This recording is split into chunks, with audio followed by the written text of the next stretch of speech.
I know that, Gemma, you said you were drawn to this because it was something a bit down and dirty and you get tied up, you get beaten, and there's some nudity. And I'm wondering for you, well, maybe the nudity wasn't the attraction. That wasn't the attraction, the script was the attraction. Right. But I wondered for you, Martin, too, I don't know whether this idea that it was such a down and dirty little film, that was a huge part of the attraction of it. That's basically all I do.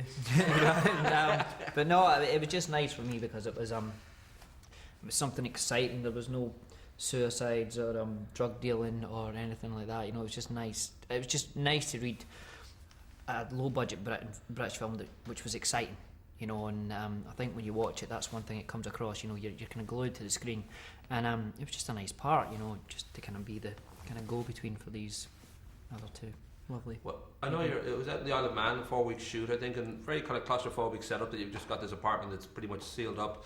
And I don't know whether that made it quite tough at times, or whether there was a sort of, I don't know whether there was a lot of kind of humour to balance out all the crazy that was going up on screen. Yeah, I mean, it was a mixture of both of those things. It was really intense.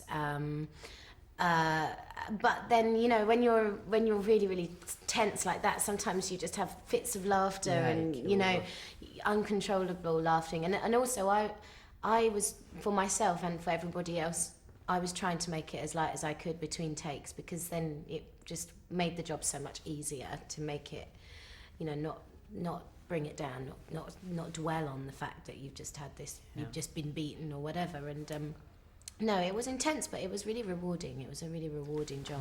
With it being so claustrophobic, it did help us. You know, yeah, I mean, it's a claustrophobic film, so it just kept you in it. You know, when you were in every day, you were under no illusions of where you weren't going to a new location every day and going, oh, that's quite nice. It's quite a nice place. You know, you were there every day. You know. I know that young Blakeson, you're a writer director here. It's his first feature, and he was inspired initially by a scene in Ransom, the Ron Howard movie with Mel Gibson, and there would be reference points as you look at this. Looks a bit like Polanski at times. You've got that sort of Reservoir Dogs moments and Coen Brothers. And I don't know for you guys whether there was a sit down and said, well, you should watch these movies to get an idea. Or no, he never did that, and I think he does that work.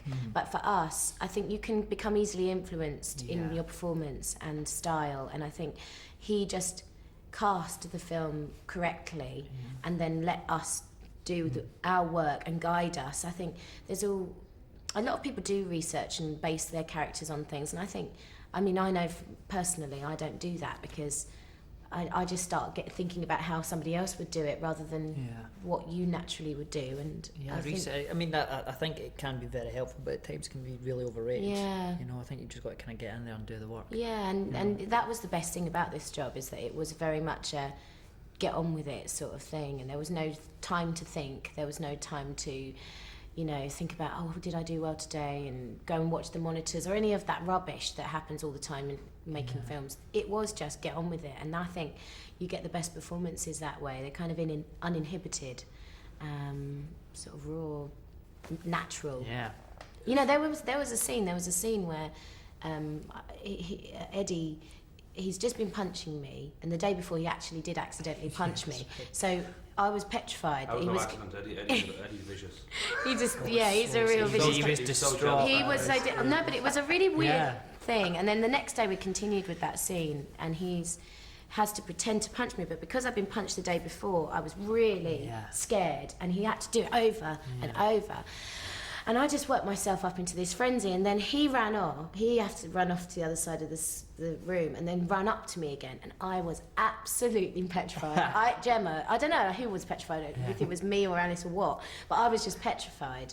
And I don't know, it was just, that was the first moment in my short career where I've been like, that was real, that was really thrilling, and I don't know if that was acting or not. And it was, I know that's partly Eddie, and it was partly the scenario that we were in, the claustrophobic set, but it was really something else to what I'd done before. And I'm not going to wrap up, and you said you're both sort of, you know, starting out in a way, and you've had, you know, quite a few films. Obviously, The Great Sweet 16 was your kind of first introduction. I mean, you've got two very big movies, Clash of the Titans and Prince of Persia out this year, and, you know, the Bond Girl thing, and all these sort of things. That you've got Soulboy coming up, and there's a bunch of movies that you're kind of have already shot. I don't know what you feel. You said it yourself. You're serving your apprentice. Does it still feel that way, or you still feel, you know, well, I'm kind of got 8, 9, 10 films under my belt. I do know what I'm doing now. Or weirdly enough, I feel like I've came full circle. You know, I mean, Sweet 16 was it was amazing. You know, and I could never have asked for a better start. But I mean, you're working with Ken Loach in your first movie, and it's you know, it's kind of like from there at times. So I mean, it's sort of been sort of working myself back up to that level, you know, and I just sort of kind of feel with this and hopefully Soulboy and that kind of stuff, you know, kind of back to where I started, you know, hopefully. And you, Gemma, you were very self-deprecating. I mean, you talk about the fact that people didn't think you were enough of a Bond girl, and you sort of said, I agree with that, and you seem quite easy about your own sort of, we'd say, public image. I don't know whether you feel, with two very big movies out there, whether you feel the pressure to you know, that you may have to perform somewhat as a celebrity or as somebody who's going to I won't do it. I just won't. I don't care if I don't end up in the big Hollywood movies after this, because, you know, I don't want to be a celebrity, and this is the sort of work that I am, you know, really proud of. This is the sort of work I always imagined myself doing. The celebrity thing is a byproduct of the work that I've done before that, but it's not something that I choose to court or have any interest in courting. So, you know, there's always really interesting films happening. There's always great theatre happening. You know, if I don't court the celebrity thing and I don't get a big Hollywood movie, I'm not bothered. It's that, I mean, it's probably your own ill-conceived prejudgments of people, and but from 2 minutes of meeting her, you know she loves her craft. And that's a thing you kind of find that with people, where people are in it to be actors, and there's people in it because they see it as a pathway to celebrity, and I think she likes what she does. Yeah, I do. I'll be giving a friendly finger. Lovely to talk to you guys. Lovely to meet you, man. I had loads of other questions.